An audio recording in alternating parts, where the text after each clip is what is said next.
বিসমিল্লাহির রহমানির রহিম। আজকে তোমাদেরকে নবম শ্রেণী বিজ্ঞান অনুশীলন বই পৃষ্ঠা 27 ও 28 পৃষ্ঠার শখ সমাধান দিব। পরমাণু মডেল সম্পর্কে আজকে তোমাদেরকে ধারণা দেবো আজকের এই ক্লাসে। এখানে যেহেতু 27 পৃষ্ঠায় কিছু সমাধান রয়েছে সেটাও লিখতে হবে। এখানে রাদারফোর্ড পরমাণু মডেল সম্পর্কে ধারণা দেওয়া হবে।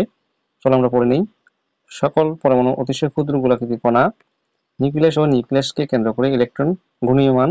নিউক্লিয়াসে ধনাত্মক আধান বিদ্যমান। প্রোটন ও ইলেকট্রন সমান সংখ্যক থাকে। নিউট্রন আধান ও নির্বাপক নিউক্লিয়াসের কেন্দ্রে থাকে। এখন আমরা ভর পরমাণু মডেল সম্পর্কে জানবো। এখন আমরা 28 পৃষ্ঠায় চলে যাচ্ছি। এখানে দেখো, পরমাণুস্থ ইলেকট্রন সমূহ ইচ্ছাকৃত যে কোনো ব্যাসার্ধের কক্ষপথে নিউক্লিয়াসের চারদিকে পরিবহন করতে পারে না। পরমাণুতে ইলেকট্রন নিউক্লিয়াসের চারপাশে কতগুলি অনুমোদিত বৃত্তাকার কক্ষপথে পরিবহন করবে। প্রতিটি কক্ষপথগুলো নির্দিষ্ট শক্তি হয়ে থাকে। ইলেকট্রন যতক্ষণ একটি স্থির কক্ষপথে অবস্থান করে ততক্ষণ পর্যন্ত কোনো শক্তি শোষণ বা বিকিরণ করবে না। এখন আমরা আরো ভর পরমাণু মডেল সম্পর্কে আরো কিছু জানবো। আমরা এটা একটু লেখাটা একটু ছোট করে নিই।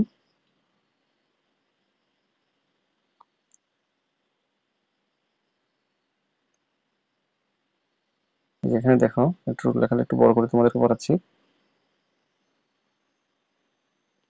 এখানে দেখো, এই কক্ষপথগুলোকে শক্তি স্তর বা স্থির কক্ষপথ বা অরবিট বা প্রধান শক্তি স্তর বলে। শক্তি স্তরগুলোতে এন দ্বারা প্রকাশ করা হয়।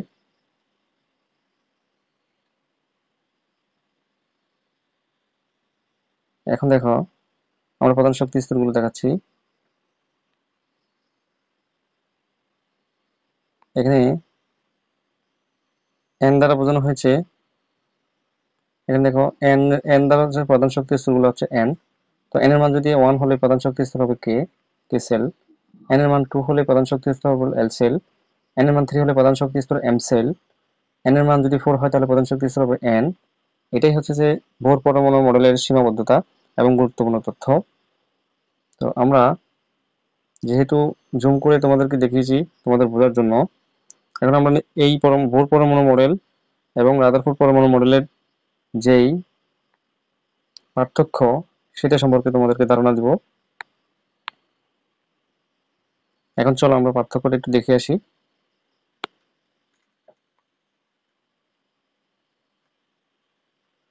আমরা নিচে চলে যাচ্ছি।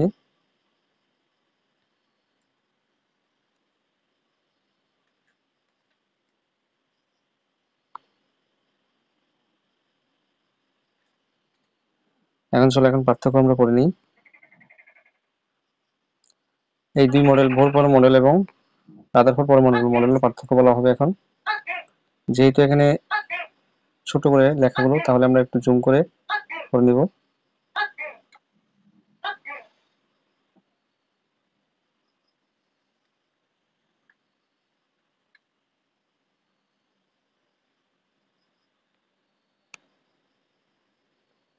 এখানে দেখো, আমাদের একটা যে তথ্য পড়তে হবে সেটা হচ্ছে রাদারফোর্ড সৌর মডেল প্রধান ভিত্তি ছিল সৌরজগতের সাথে পরমাণুর অভ্যন্তরীণ সিস্টেমের তুলনা বা যা ম্যাক্সওয়েলের তথ্যানুসারে পরবর্তীতে ভুল প্রমাণিত হয়। বোর পরমাণু মডেলের যদিও অনেক সীমাবদ্ধতা রয়েছে, কিন্তু সৌর মডেলের কিছু ত্রুটি দূর করতে পেরেছিল। এই দুই মডেলের মধ্যে বোর পরমাণু মডেল অতি গ্রহণযোগ্য। এরপর পরবর্তীতে তথ্যগুলো আমরা এখন পড়ব।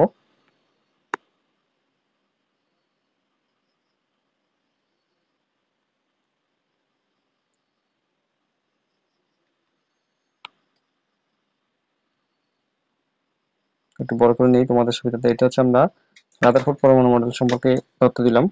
রাদারফোর্ড পরমাণু মডেল অনুযায়ী নিউক্লিয়াস ইলেকট্রন যে আকর্ষণ করে সেই আকর্ষণ বল ইলেকট্রনের ঘূর্ণন শক্তি সমান হওয়ায় ইলেকট্রন নিউক্লিয়াসকে কেন্দ্র করে বৃত্তাকার পথে ঘুরে। বোর মডেল, এটা হচ্ছে রাদারফোর্ড মডেল অনুযায়ী,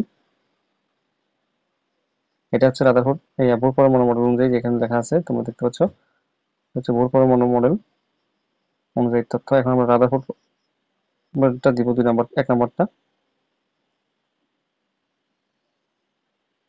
এখানে দেখতে পাচ্ছ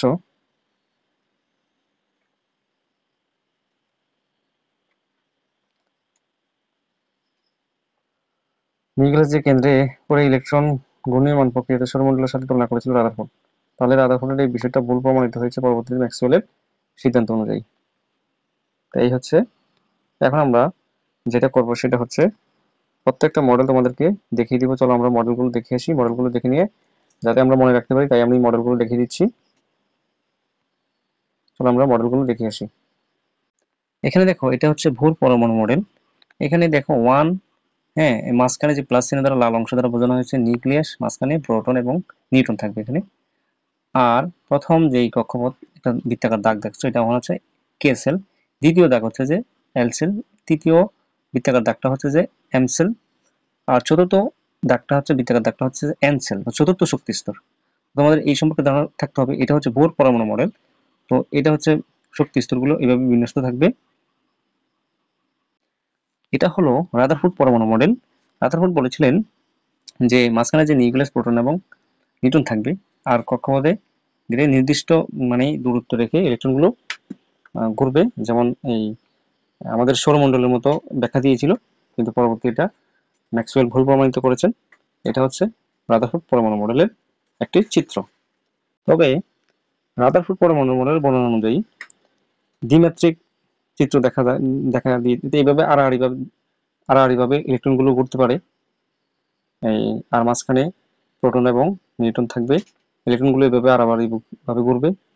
তো শুধু বৃত্তাকার পথে না, ডিম্বাকার এবং অর্ধবৃত্ত তৈরি করতে পারে। এটা হচ্ছে রাদারফোর্ড পরমাণু মডেলের একটি চিত্র। তোমাদের তোমাদের এখানে যেটা বুঝতে হবে সেটা হচ্ছে যে মাঝখানে দেখো যেটা লাল অংশ সেটা হচ্ছে নিউক্লিয়াস অংশ মাঝখানে। এখানে মাঝখানে লাল এবং কালো দ্বারা দুটো বোঝানো হয়েছে।